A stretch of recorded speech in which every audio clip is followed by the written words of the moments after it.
Convido vocês, a partir de agora, a entrarem nessa jornada de fora para dentro.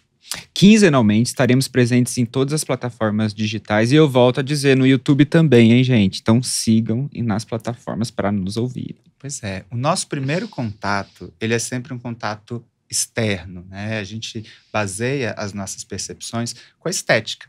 E muitas vezes isso é carregado de preconceitos, de tudo aquilo que já vem pronto antes mesmo da gente construir a nossa própria consciência. E a gente precisa desafiar isso. Nós construímos esse olhar que temos sobre nós mesmos a partir também do olhar dos outros. E eu acho que isso é importante trazer para a consciência. Para essa discussão, eu tenho o prazer de convidar uma pessoa que comunica sobre beleza, sobre psicanálise, sobre lifestyle, sobre um monte de coisas, assim. Cada vez que eu fui conhecendo um pouquinho, eu fui me tornando, assim, mais fascinado e querendo conhecer um pouquinho também. Então, trouxemos aqui a influenciadora, psicanalista, escritora best-seller, Manuela Xavier. Bem-vinda, Manuela. Que prazer em receber você aqui. Estou muito feliz que você topou participar. Estou muito feliz. Achei muito chique essa apresentação, gente. Muito chique. Menina, passada, quando você começa a falar, vem assim uma coisa de uma tranquilidade, uma paz. Nem parece que a gente estava no Kikiki aqui. As pessoas falam assim, nossa, manda pro Thiago. Nossa, ele é calmo assim o tempo inteiro. Sou, gente, eu sou super calmo. Sou pisciano, né? Eu falo por perto assim, eu sou calmo o tempo inteiro. Aí você manda assim, não sei não. Você é pisciano, você é o quê? Eu sou geminiano. Não, gente, casamento perfeito. Eu recebo feedback dos vídeos dele. Nossa, mas ele fala com uma paz, né? Aham. Lá. Gêmeos ascendente escorpião, mano. Eita, babado, hein?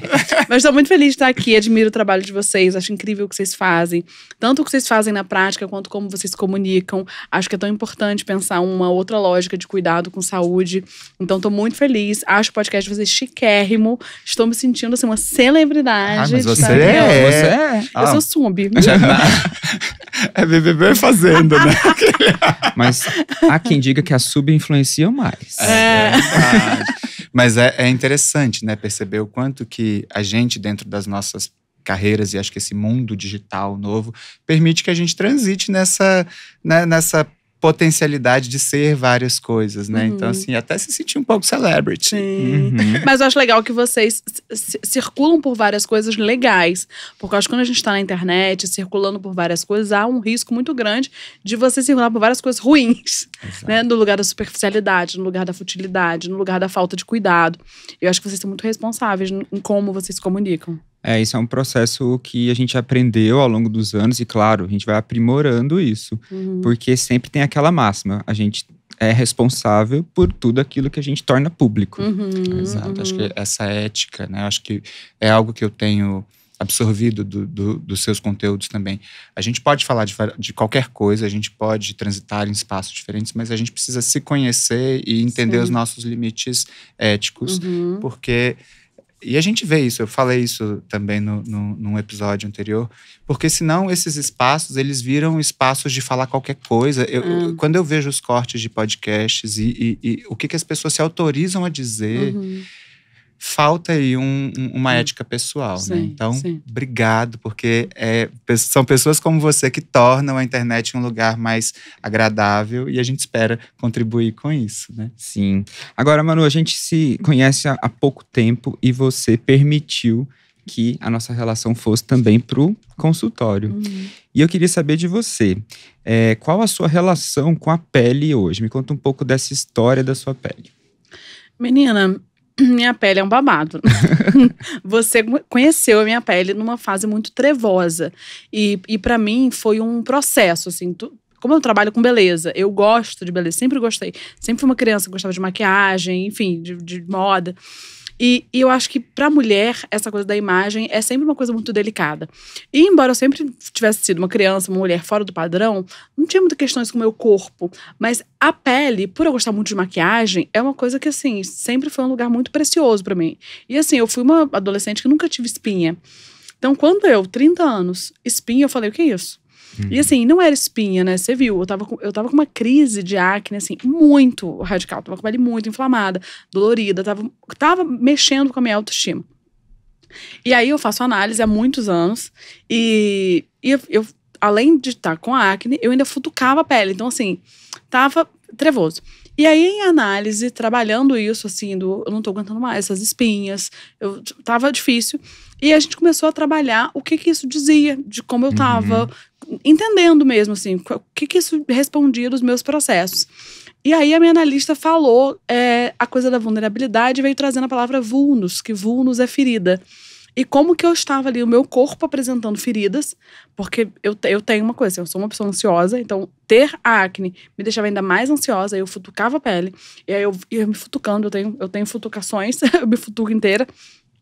E aí eu comecei a pensar nisso, assim, como eu venho cuidando das minhas feridas. Então a minha relação com a pele, ela sempre foi normal até aparecer alguma coisa. O que significa que ela não era normal, ela era invisibilizada. Era uma não relação. Uma não relação. Não tinha uma lógica de cuidado, de assim, minha pele tá hidratada ou não? Tinha apenas uma coisa plástica, assim, de tá bonita, a maquiagem. Era muito terapêutico pra mim, a coisa do maquiar, mas não tinha esse olhar pra pele como isso que responde dos meus processos internos. Uma das ideias, né, que a gente traz aqui no podcast é justamente explorar essa interface entre pele e o nosso eu interior.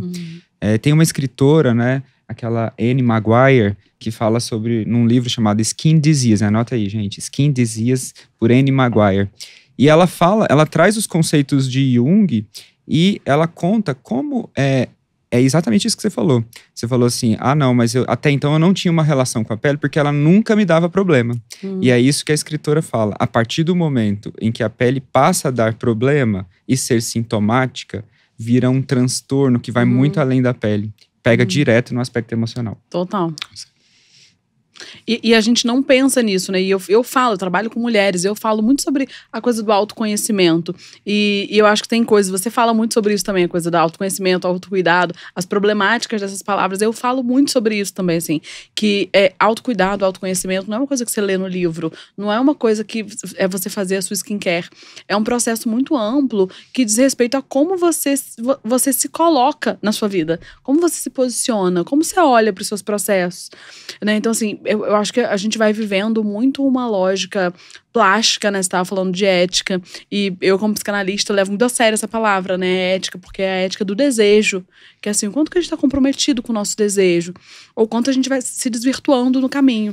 Eu acho que a vida é tão doida, né? A gente aqui antes estava falando sobre a pandemia, sobre o que a gente foi fazendo na pandemia, o que a gente foi produzindo para sobreviver. E acho que isso diz muito de como que a gente deixa guardado certas coisas e elas explodem, assim, né? É interessante você trazer o desejo como um ponto de partida, porque muitas vezes, né, nesse processo de desenvolvimento, a gente se relaciona pouco com os nossos desejos e a gente acaba interagindo muito mais com o que ativa o desejo do outro. Sim. Então, quando você fala, eu me maquiava, era muito terapêutico? Sim, mas essa maquiagem, ela estava diretamente ligada aos meus desejos, ou eu sentia que aquela cobertura tornava mais confortável o outro me acolher, o outro me absorver, né? Então, por muito tempo a gente vai se moldando a esses desejos que estão atrelados ao que a gente acha que o outro deseja. E acho que os 30 anos, eles são muito simbólicos, né? Jung fala da individuação, desse processo que a gente sai desse inconsciente materno e paterno e absorve um inconsciente próprio. O quê? Nos 30 anos? Nos 30 anos. Mentira! Eu achando que era o retorno de Saturno. Não, então era Jung mesmo. A gente fala de... Não é o Mercúrio retrógrado. Jung, ele propõe, né, dentro das suas teorias, que os 30 anos, eles são o marco dessa chamada metanoia, que é a individuação. E isso tem variações de recortes sociais, de famílias, isso pode retardar um pouquinho ou ser um pouco mais acelerado, mas é muito interessante, porque é quando a gente passa a autorizar um pouco mais esse olhar para os nossos desejos. E aí, muitas vezes, a gente percebe que, poxa, eu passei tanto tempo performando uma estética, performando um visual, que muitas vezes se eu olhasse para aquilo, era aquilo mesmo que eu queria comunicar. E acho que quando você fala assim, não, agora eu tiro a maquiagem, vou buscar o tratamento, eu quero entender essa pele, eu quero dizer o que ela diz, eu quero entender por que eu preciso, né, ir lá e cutucar. Tem um sintominha aí, e aí a gente destrincha toda uma outra trajetória de cuidado. E aí você vai, procura o profissional, você faz direitinho, aí você consegue parar e olhar e se respeitar. Entender o processo. Eu até falei isso, né, quando eu tava contando meu processo lá no Instagram, que eu fui, eu já entendendo que era alguma coisa, os meus processos, vulnerabilidade, enfim, eu fui achando assim, eu vou lá, ele vai passar um laser, algum negócio, eu vou sair com a cara transformada. Eu fui achando que era isso. E aí quando ele falou, olha, não, isso é um tratamento, 6 meses, eu falei, putz, então vou ter que olhar pro espelho e ver isso, 6 meses. E tem sido muito grandioso, assim, pra mim isso, porque eu retomei o contato com o toque, eu tava falando isso com os meninos lá em casa, nossa, passar a mão na pele e sentir a pele lisa. Nossa, eu tinha meses, muitos meses que eu não sabia o que era, sentir a pele lisa. E não vários relevos. Então, assim, como que a gente não percebe isso, né? E especificamente no caso da acne, eu que lido, né, com bastante acne da mulher adulta, eu vejo essa questão da maquiagem de uma forma muito interessante. Eu observo ali no consultório, né? Porque ao mesmo tempo que a maquiagem pode ser um fator agravante, ela também que esconde aquela inflamação, aquelas lesões. Então, muitas vezes é difícil esse processo de você conseguir aderir a um tratamento que é lento e progressivo e abrir mão dessa cobertura. Sim. Como foi isso pra você? Você tem sentido... Tá sendo, né? Tá sendo. Pra mim é muito difícil me apresentar sem maquiagem. Eu realmente tenho essa coisa. Porque eu amo maquiagem. Porque é difícil olhar a minha cara. Eu acho que quando eu estiver com a pele perfeita, eu vou ficar mais de boa. Mas ainda assim, acho que eu não sairia sem um negocinho. E eu faço, né? Implantações, né? Eu faço extensão de cílios. Eu vou fazendo transformações. E eu acho que tem uma coisa nesse processo que é assim... Esse final de semana mesmo... Essa semana vai ser uma semana que eu vou maquiar muito, porque eu tenho muitos eventos e com maquiagem pesada. E aí, final de semana, a gente saiu, eu falei assim, hoje eu vou sair feia. Eu sei que não é certo falar que eu vou sair feia, porque eu sou bonita de qualquer jeito. Mas não é fácil pra mim. Eu saí de cabelo molhado, e sem maquiagem. E assim, é isso. E de Crocs. Mas é um processo. Eu vou entendendo que é um processo de reconhecer que a beleza, né, a gente fala bastante disso, que a beleza é um espectro, que parte desse entendimento de belo e de feio está carregado de preconceitos, de coisas que vêm do nosso processo de colonização, do nosso racismo estrutural, de várias coisas. Então, assim, é interessante quando a gente desafia. Não tem problema eu querer sair de maquiagem, não tem problema eu amar a maquiagem. Mas qual que é o vetor? Para onde que esse vetor aponta? Eu tô maquiando para mim, para eu me sentir bela, para eu me sentir... E não porque se eu não me maquiar, o mundo vai me achar horrorosa, ou um homem não vai olhar para mim, sabe? É desativar esses vetores externos. Mas você falou uma coisa, Manu, que é algo que a gente tem ensaiado para falar assim em vídeo, mas sabe, dá aquela travada? É essa coisa do tratamento versus a transformação, sabe? As pessoas, elas buscam muitas vezes tanto um médico, um terapeuta, um psiquiatra, um dermatologista, um pouco com essa ideia de terceirizar ali a responsabilidade e sair transformado ali, funilaria, né? E o tratamento, ele exige que a gente se responsabilize. Se comprometa, né? Você tem que criar um compromisso, uma nova relação com o que está sendo proposto. Então, é um trabalho, né? É um trabalho. Você se comprometer ali, entender que aquilo precisa ser curado, né? E a gente não cura uma ferida que muitas vezes, sei lá, a gente carrega marcas da nossa adolescência, a nossa relação com a pele, tudo. A gente não vai entrar numa máquina e sair zerado disso. Então, acho que isso que você trouxe eu fico feliz que você tenha entendido a proposta. E é isso, e entender não significa não ter desconforto. Porque é isso, nesse dia eu saí com desconforto. No outro dia, a gente saiu 3 dias. Aí no primeiro dia eu aceitei, eu acolhi isso. É isso, eu vou sair feia pra poder ficar bem depois. Então assim, não tava feliz, não tava me sentindo, não tirei uma foto. Eu não postei a minha cara esse dia. Mas depois eu fui pra ter um negocinho leve. Eu falei assim, não, também não vou sair tão assim. Mas é entendendo que, assim, que eu podia sair na rua daquele modo, eu não ia deixar de viver, não ia deixar de sair com os meninos, não ia deixar de fazer as coisas, mas que o cuidado era soberano, assim. Eu precisava me cuidar. Eu precisava cuidar de mim, do meu cabelo, da minha pele e da minha saúde também. De viver, de sair. Eu não tô bebendo, né? Mas... É verdade, ainda não pode. Manu, eu fiz essa pesquisa e comecei também a acompanhar o seu trabalho, mas eu vejo que é um trabalho que já é longo, né? E evidentemente seu público é feminino, né? Você comunica com mulheres e acho que e você comunica também a sua mulheridade, né? Vocês trocam isso. Como que é na sua posição de influenciadora, de alguém que desafia acho que você falou no inicinho que não se via como uma pessoa dentro dos padrões. Uhum. Como que acontece essa troca? Acho que o seu livro também, né? É algo que fala de relacionamentos abusivos, de assistir isso. Uhum. Como que você sente nessa responsabilidade e o que você absorve disso na sua vida? Isso é uma pergunta que eu recebo muito, assim, sobre autoestima e sobre como você sempre se amou, sempre amou seu corpo, você sempre não sei o quê. E eu falo para as pessoas, olha, minha autoestima nunca teve relacionada a meu corpo e a minha imagem. E eu acho que eu entendi isso desde muito nova por uma questão de sobrevivência, porque é isso. Eu não era a menina mais bonita da escola. Eu não era a menina popular da escola. Eu não era. Eu era criança que, nossa, tem um rosto tão bonito. Eu era criança que, com 6 anos, eu fui pro nutricionista porque eu precisava emagrecer. Eu era essa criança. Então, eu entendi que se eu me apegasse a qualquer coisa que tivesse a ver com isso, com o meu corpo, ou com como o outro me olhava, em termos de imagem, eu tava ferrada. Então eu fui vivendo a minha vida e me ancorando em outras estruturas, em outros pilares. A coisa intelectual sempre foi muito forte. É isso, eu sempre fui a melhor aluna da sala. Eu sempre tive essa coisa intelectual de gostar de ler, de estudar. E a coisa assim, eu era legal. As pessoas me achavam legal. Mas também não me apegava muito a isso, porque eu também não quero ser legal o tempo inteiro. Mas eu me agarrei muito, e acho também pelo fato, eu sempre falo isso, de eu ser capricorniana, eu me agarrei muito na minha capacidade de construir coisas. Então, assim, eu sempre botei muita fé em mim. Né? Hoje mesmo eu tava gravando com uma pessoa muito maravilhosa e a gente tava falando sobre isso. Se a gente não botar fé na gente, ninguém vai botar. E quando você bota fé na sua imagem, é muito volátil. Porque, assim, hoje eu tenho uma imagem. Eu já tive 10 quilos a mais, eu já tive 10 quilos a menos, eu já tive 10 anos a mais, a menos, a mais. Terei também. 10 depois anos a mais. Depois dos procedimentos, eu vou ter 10 anos a menos. Mas se eu me ancorasse na minha imagem, ou na validação do outro sobre mim, seria um caminho perdido. Então as pessoas me perguntam muito isso, achando que eu vou responder alguma coisa assim.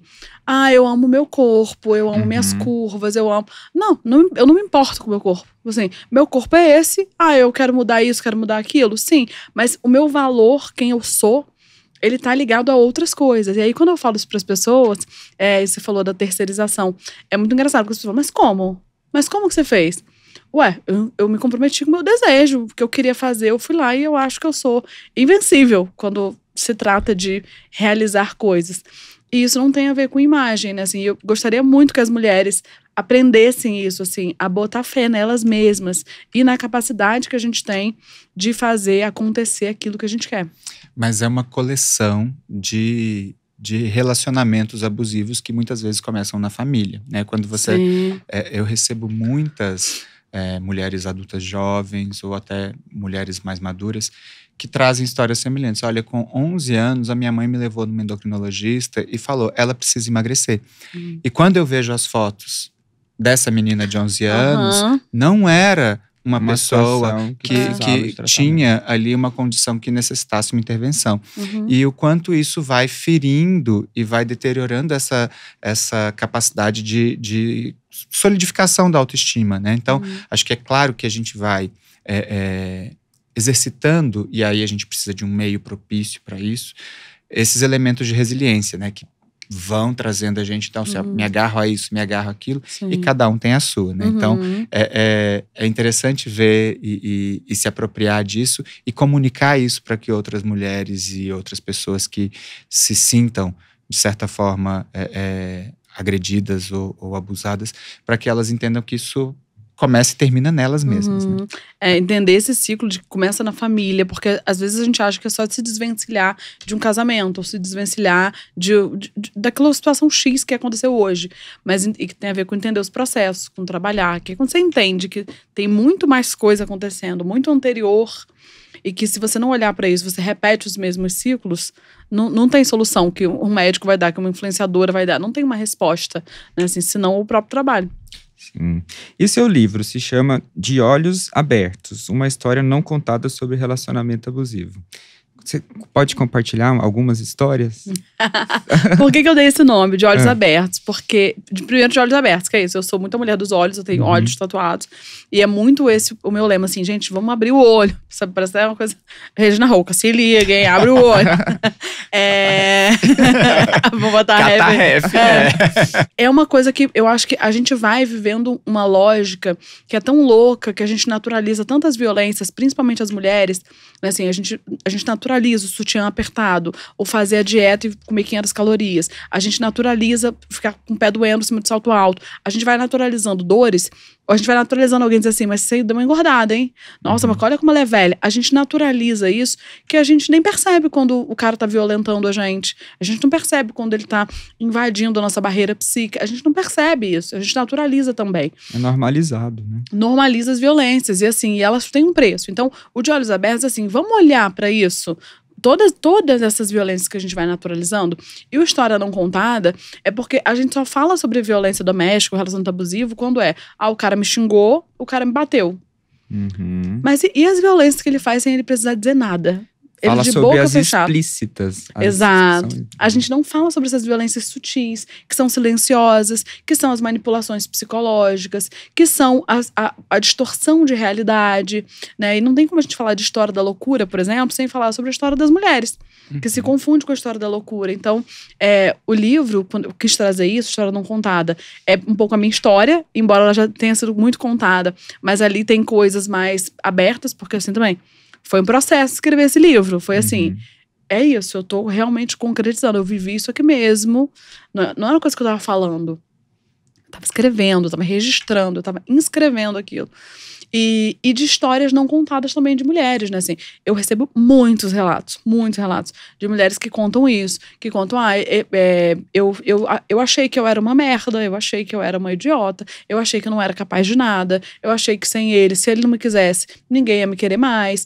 Então, assim, são conclusões que as mulheres vão chegando e que a gente não fala sobre isso, porque o que a gente fala? Separei dele, ele era o ó, pronto, resolveu.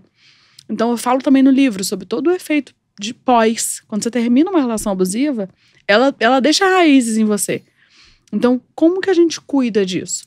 Então, acho que tirar do silêncio, isso que já é silêncio, né? A violência é silenciosa, a gente não conta porque a gente se sente culpada, né? Afinal de contas, como você não percebeu, né? No meu caso, eu tinha 30 anos, eu era uma doutora em psicologia, como eu não percebi? Como dá? Então você está inventando. Traz um sentimento de culpa e vergonha. Então, existe um borramento, né, da crítica, muitas vezes, das mulheres que estão nessa situação. É interessante que passa também pela autorização da existência, né? Eu costumo trazer sempre essa temática quando eu vou falar de quaisquer existências, e principalmente existências dissidentes, né? Então, e entendendo a mulher nesse lugar, é como se a mulher, para existir, ela precisasse da autorização de um homem. Então, entender que para uma pessoa gay, para uma pessoa lésbica, para uma pessoa trans existir, é como se a sociedade precisasse entrar num consenso e dizer, não, a gente autoriza a existência de vocês. Então, agora vocês podem isso. Subtrair o direito da pessoa se reconhecer como um ser que existe, que ocupa, que pensa, que sente. E eu percebo, né, eu trabalho com uma população majoritariamente feminina, que quando elas reconhecem a existência, é um processo transformador.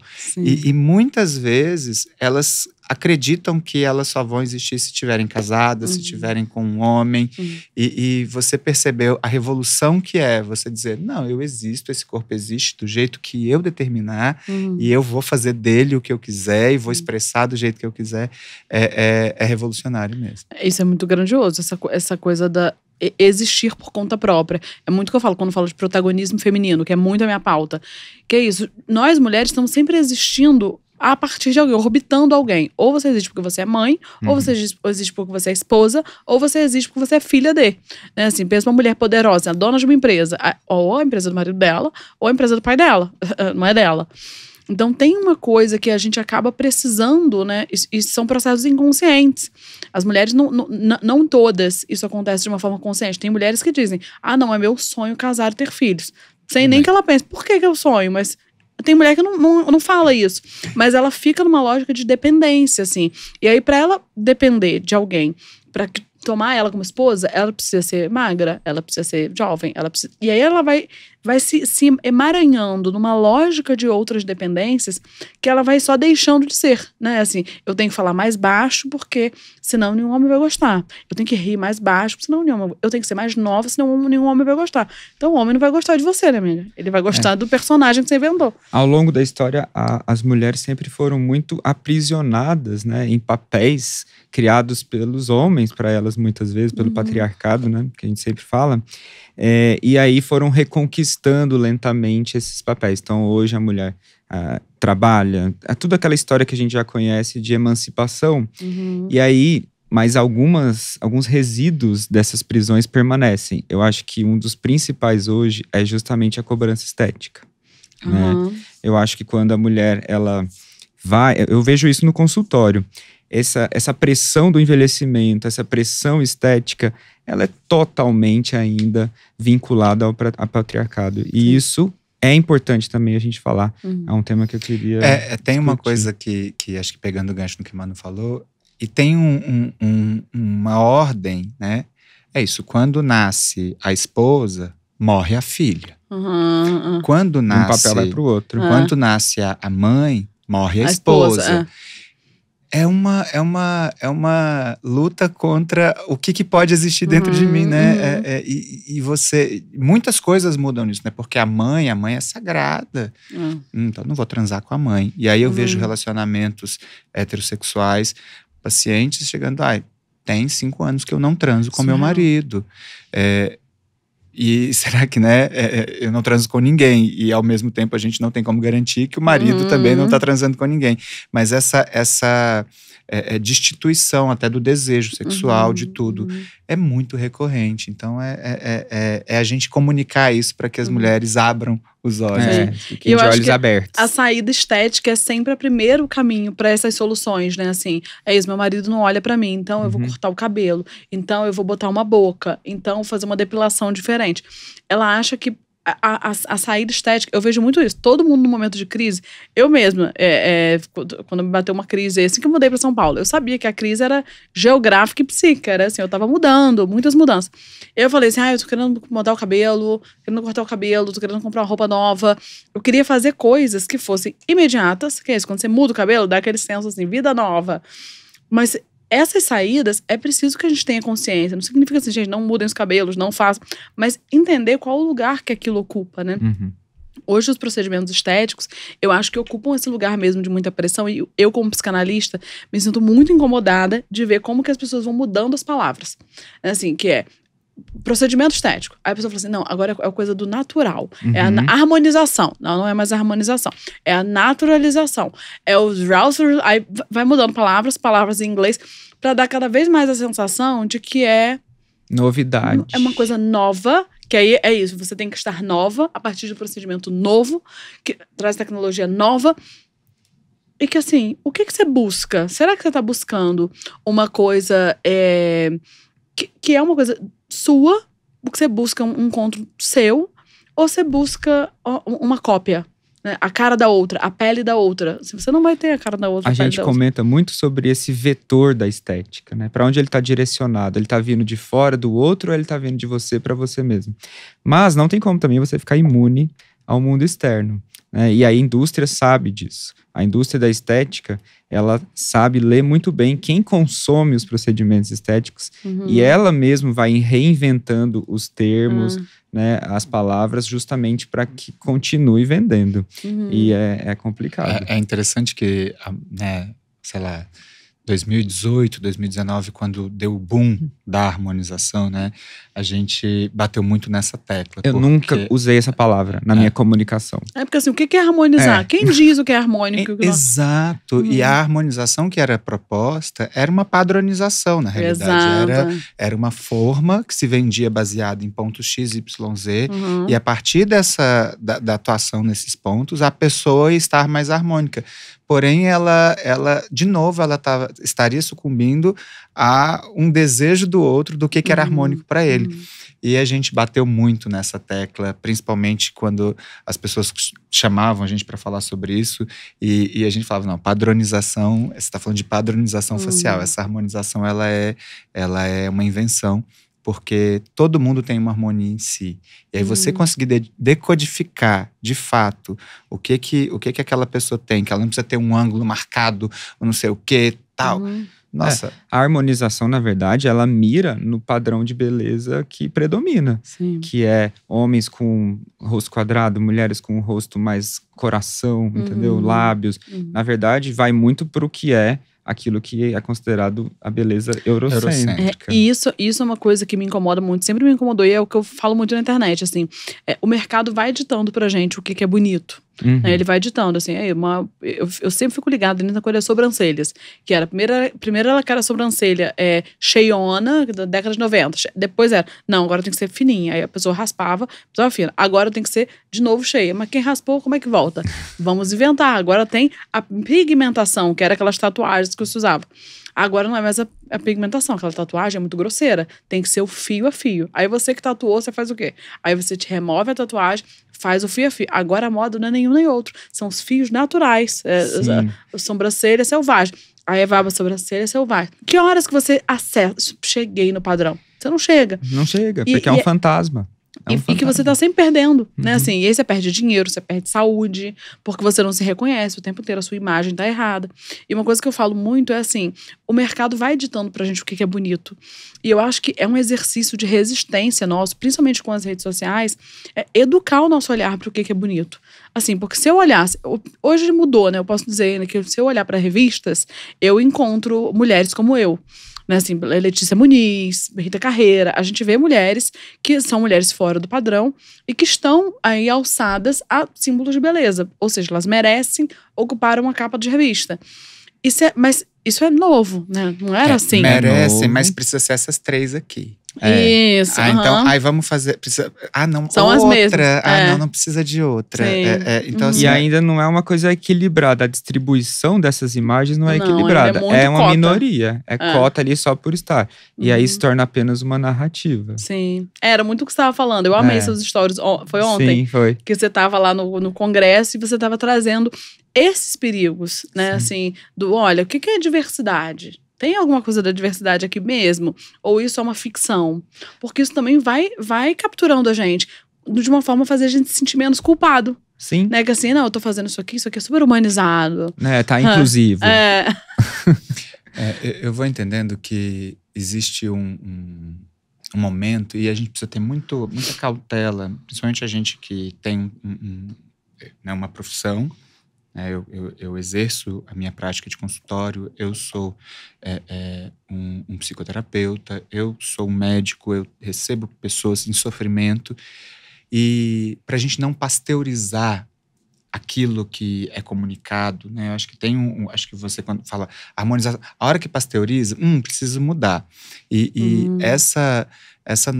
nosso cuidado de ter uma comunicação ética é para isso, para a pessoa que chega e conversa com a gente, fala, não, mas isso não é para mim, isso você falou no story, eu quero alguma coisa que seja para mim, né? Eu quero que você ouça a minha história a partir de quem sou eu, né? Eu não quero um repeteco, senão eu te sigo no Instagram e acabou, né? Então, eu acho que tanto o reconhecimento, acho que quando a gente fala da beleza, tudo, é importante que o profissional, ele seja esse educador, ele seja esse comunicador, mas ele também construa um vínculo direto com a singularidade daquela pessoa. Então, quando eu recebo você, eu desativo tudo aquilo que é coletivo, ou que é genérico, né? E tento construir algo que só você vai acessar, que é o tesouro que eu tô te dando do que eu sei, para receber o tesouro que é a sua história. Então isso é bonito de ver, porque as pessoas iluminam os olhos, as pessoas se sentem tocadas. Mas infelizmente, para ser esse educador, realmente o profissional tem que se colocar num lugar de promoção de saúde e não de venda.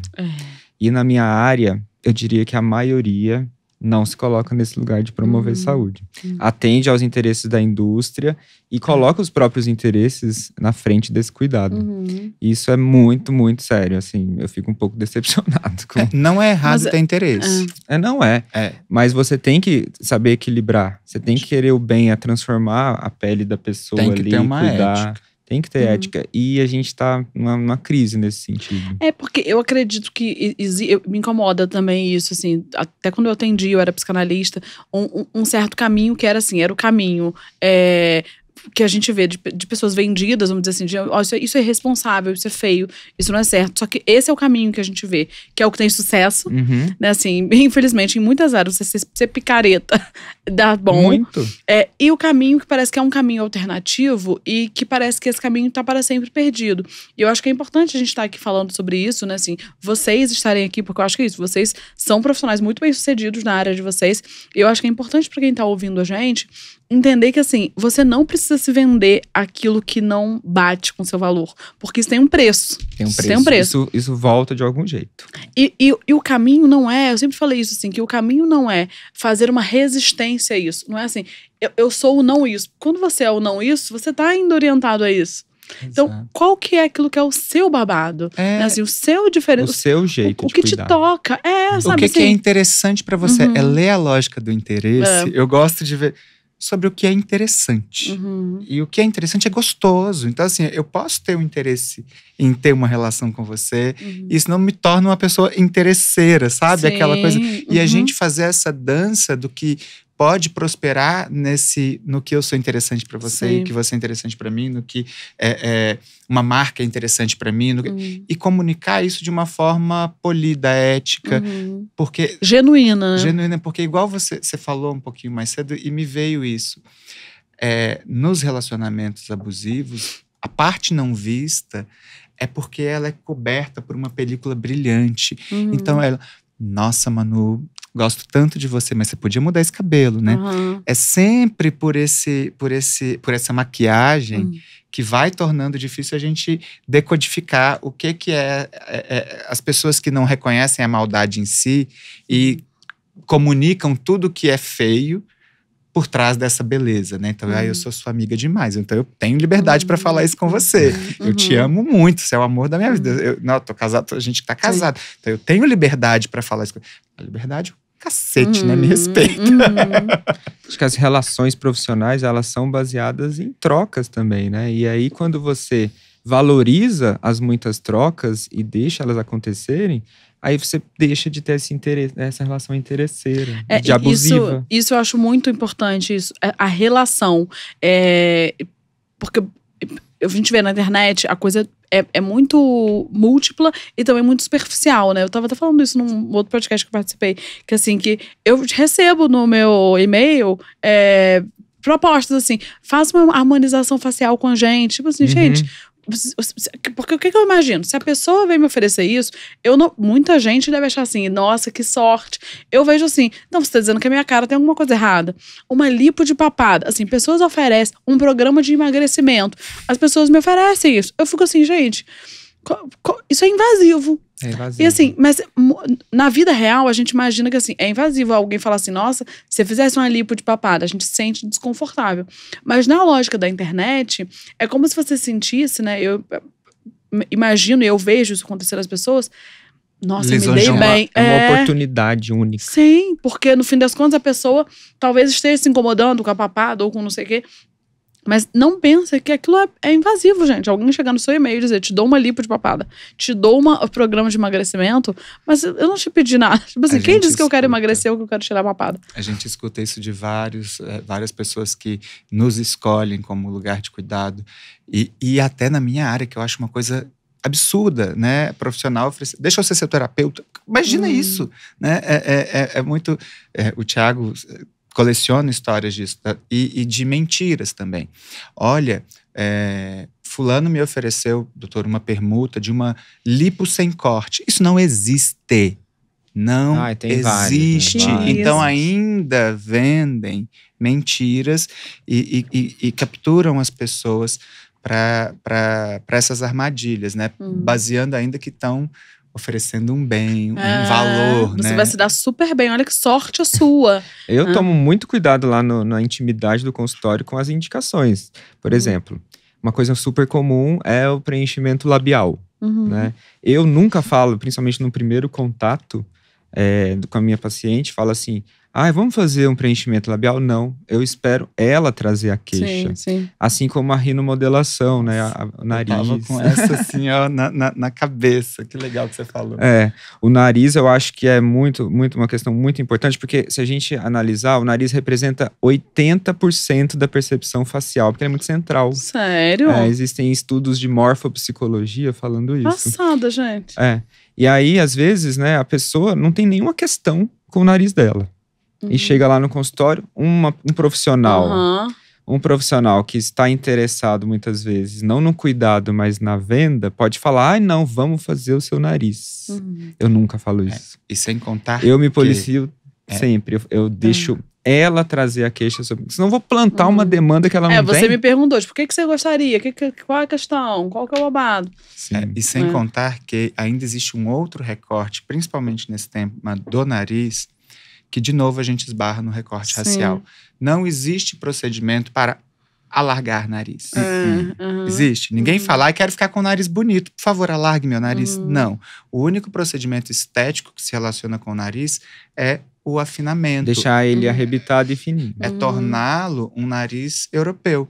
Então você comunica isso e você expõe essa realidade. Não existe nenhuma rinoplastia que faça um nariz com traços mais que comunicam com a negritude. Não existe. E aí, você comunica para essas pessoas que o nariz delas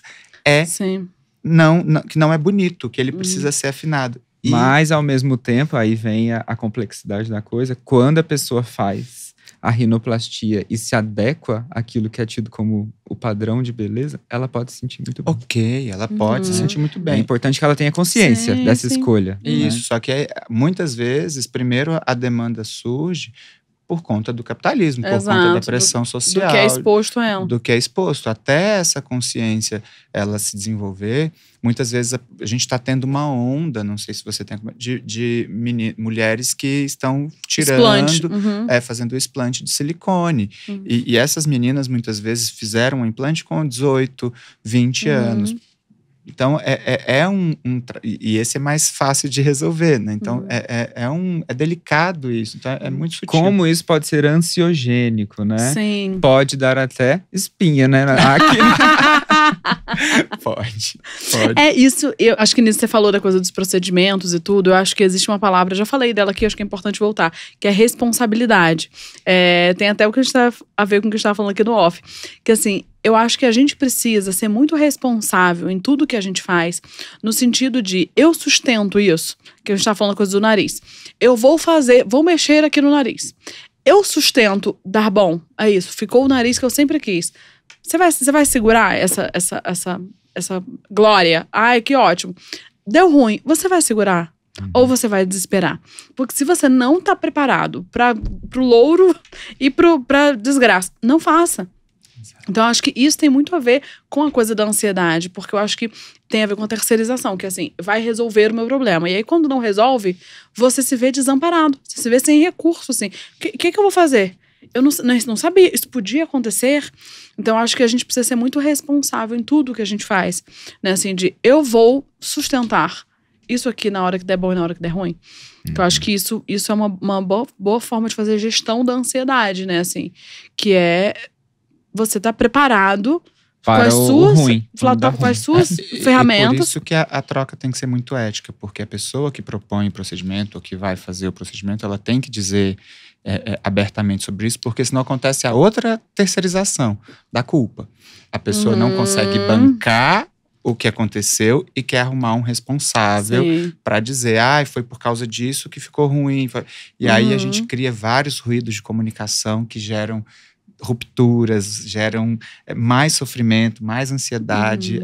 É algo que precisa, de fato, estar muito alinhado na comunicação. A comunicação precisa ser clara, registros, assim, é muita coisa, né, gente? Sim. Você ia falar da acne? Mas agora… Cabe, Thiago! Pode entrar. Não. Gente, é muito fofo! Ele é fofinho. Muito bom! Vamos, você quer falar da acne da mulher adulta? Não vai ter corte. Falou da ansiedade com a acne. Sim, eu sei. Tem a ver. É porque daí, tô falando aqui, tô pensando agora. É porque vocês falaram de outra coisa. Mas conecta, tudo conecta. Sim. E… essa questão da ansiedade eu acho bem relevante. Porque se a gente pega, por exemplo, o caso da acne da mulher adulta, que é justamente o que a gente trata lá no consultório. Fisiologicamente, a pessoa que tem ansiedade, ela tem uma tendência em aumentar o hormônio cortisol. Né, que é um hormônio que a gente tem de forma natural e está relacionado ao nosso metabolismo, os processos de, principalmente, sono, né? E o cortisol exacerbado ou em picos, ele vai promover na glândula sebácea o aumento da testosterona intraglandular, podendo agravar a acne. Você correlaciona o seu quadro de acne com ansiedade? Aulas, hein, gente? Viu a explicação que ele deu em milhões. Sigam no YouTube, de Fora Pra Dentro podcast para aulas. Aulas e palestras. É isso aí, gente. Segue lá pra aprender mais. 100%. Eu sou muito ansiosa. Eu sei que todas as tragédias que acontecem comigo, elas são por uma lógica de ansiedade. E é porque qual é o meu problema da minha ansiedade? É que a minha ansiedade geralmente dá bom. Assim, as coisas… Eu não me ferro. Várias pessoas falam assim, o dia que você se ferrar, esse dia demora a chegar. Às vezes ele chega. Mas isso eu reconheço que é problemático. Porque fica parecendo uma lógica, e isso me bateu muito na crise dos 30, agora na crise dos 34 também. Que assim, não precisa ser sofrido. Só que todas são coisas que a gente entende aqui, né? Mas até a gente se introjetou em mim. É um processo. Então, pra mim, tanto é que é isso. Qual foi a hora que bateu a coisa da acne? Com 30, me deu as crises de acne. Depois passou e foi quando eu cheguei. Eu cheguei aqui em São Paulo, minha pele tava de boa. Um mês depois, deu um monte de caos. Óbvio, eu morei em 3 apartamentos em 2 meses. Sabe assim, foram muitos acontecimentos. A adaptação aqui, a coisa de ter que sustentar e ter que bancar a escolha de vir morar. Porque quando eu vim morar aqui, foi numa transição de carreira. É isso, eu deixei de atender, eu tava me preparando para lançar meu programa, para realmente fazer a transição de carreira para comunicação. Então, assim, eram muitos processos. E isso me deixou sem dormir, isso me deixou comendo mal, aí um monte de coisas, né? Isso me deixou sem dormir, e isso me deixou comendo mal, e aí isso me deixou futucando a pele, porque aí eu futucava, porque aquilo, é isso, eu fico ansiosa, aí eu fico assim, aqui conversando e futucando. Eu tava falando com o Dino, assim, as mulheres da minha família têm esse hábito, né? Eu falo assim, quando uma mulher começa a não estar muito bem, aí as mulheres Xavier, elas começam assim a puxar o cabelo, aí arrancam o cabelo. Aí começa a puxar… Tem uma futucação. E que isso é fruto da ansiedade. Esses pequenos sinais eu acho muito interessantes. Isso já é grande sinal. Para quem tá nos assistindo, para identificar. Que são as chamadas psicodermatoses, né? A gente às vezes desenvolve a partir de percepções como essa união, né? De sintomas psíquicos que se exacerbam a partir de uma manifestação cutânea. E é interessante pensar que eles se casam, né? O pensamento, ele se torna um pensamento repetitivo, então a gente fica ruminando em torno de uma ideia, então, me mudei, aí vai dar errado, não sei, tem trabalho, vou mudar de carreira. Esse pensamento que gira em torno de um núcleo só, muitas vezes ele é acompanhado de um comportamento que, mesmo que de forma muito pouco perceptível, alivia e desativa esse pensamento. Então, esse hábito de puxar cabelo, de cutucar, muitas vezes desvia a nossa cognição do pensamento e nos coloca numa atividade em que eu posso… ai, que delícia. E é inconsciente, E aí né, a gente desativa aquele peso daquele pensamento. Só que aí a gente gera aí uma outra condição de saúde que precisa ser tratada. E é muito legal, porque roer unha, né? Então a gente percebe as pessoas trazerem essa queixa para o consultório e ver a transformação quando a pessoa se conscientiza e muda, né, dá essa leveza de pensar, poxa, tem como eu tocar a minha pele e não querer... Sentir ela mais lisa, e não querer agredi-la, né? Mas aí tem todo um outro contexto que vai se amenizando, a casinha tá organizada, o trabalho deu certo. Os hábitos de vida. Então, saibam, pessoal, ler os sinais da pele. Manu, a gente tá caminhando pro nosso fim. Não. Olha, foi um prazer te conhecer, assim, pessoalmente. Gente, a gente morou no mesmo prédio, pegávamos elevador juntos. Sim, 3 vezes eu peguei o elevador. E acho que agora a gente tá tendo essa oportunidade de conhecer essa mulher que é brilhante, que não à toa a transição de carreira funcionou, porque o que você tem para comunicar é extremamente precioso. Muito valioso. Né? Muito então, deixa um recadinho aí para quem nos acompanha, como que as pessoas podem te encontrar, te acompanhar, ler seu livro, como que a gente acha a Manuela Xavier no mundo. Vocês me encontram em muitos lugares, eu estou em muitos lugares. Vocês me encontram no Instagram, eu tô lá sempre falando sobre protagonismo feminino, trazendo aí uma reflexão a partir da cultura. Então, eu falo muito de série, de filme, de reflexões que acontecem na minha cabeça ansiosa. @Manuela Xavier, meu Instagram. Estou no YouTube. Em breve vai sair coisas no meu canal do YouTube. Meu livro chama De Olhos Abertos, vocês encontram na Amazon.